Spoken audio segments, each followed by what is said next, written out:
as I said, industrial index, different story to what's taking place in the mining index front. So what type of gains have we seen this week, and really what's underpinning the rally in the market? Once again, we're seeing lots of foreign demand on our end, and that's mainly in the blue chip stocks, among which we have Delta, Econet, Inscore, and OK Zimbabwe.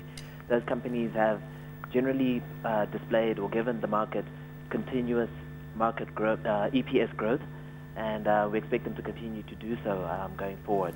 So of course one would assume that the market really also holding back slightly before Econet and Delta's results are released. Starting with Delta, what are your expectations on that front when it comes to earnings?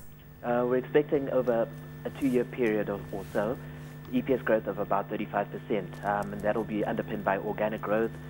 They've invested heavily in expansion of their breweries, and generally it will be organic growth rather than acquisitive growth there. Are you as bullish when it comes to the telco Econet? In the short term, yes, because primarily they've invested as well in mobile telephony services, and that's based on what has happened in other African markets. That is a very big market for those players, and we expect it to be the same for Econet as well. But going long term, it's communication and it's IT, and that's a fast evolving sector, so we might have to look at that more before we can actually give a firm recommendation. Yeah. Overall, I mean, if we are going to see, I suppose in the short term, strong results coming through from big players and blue chips, as you mentioned, like these two stocks, is this the start then of a bull run in Zimbabwe? We are not convinced yet. It's still very early days, and that is primarily because when the management of certain companies on the exchange are out of closed period, that provides some sort of liquidity.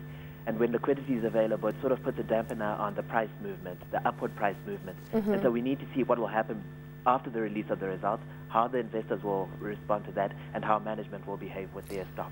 What are the expectations, though? I mean, how would you rate expectations right now relative to earnings forecast? I mean, what is sentiment, if you could just describe it on average? Sentiment in those two stocks especially is very, very bullish.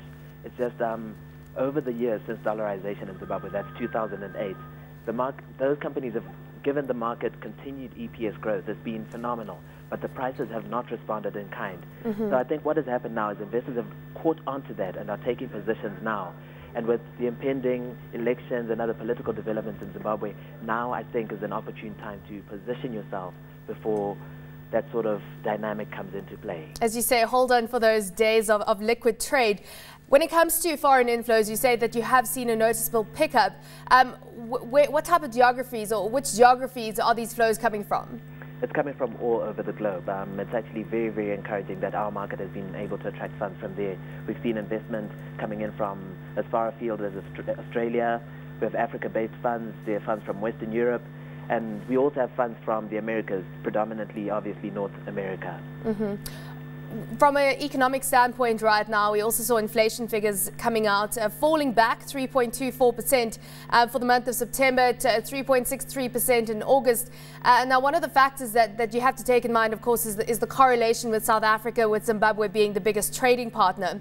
Firstly, what are your views on inflation right now? It's pretty low, and of course, by historical standards, when before dollarization, it's a completely different story. But what's your outlook for inflation, and what's the role that diversification away from South Africa will play in the inflation picture? Okay, looking at it from a country that has come from hyperinflation, a rate of 3.24% is very, very low, and it's very, very, looking at how it has behaved over the past few months, it's very stable, and that is very encouraging for businesses. It's easier to plan and it's easier to forecast earnings.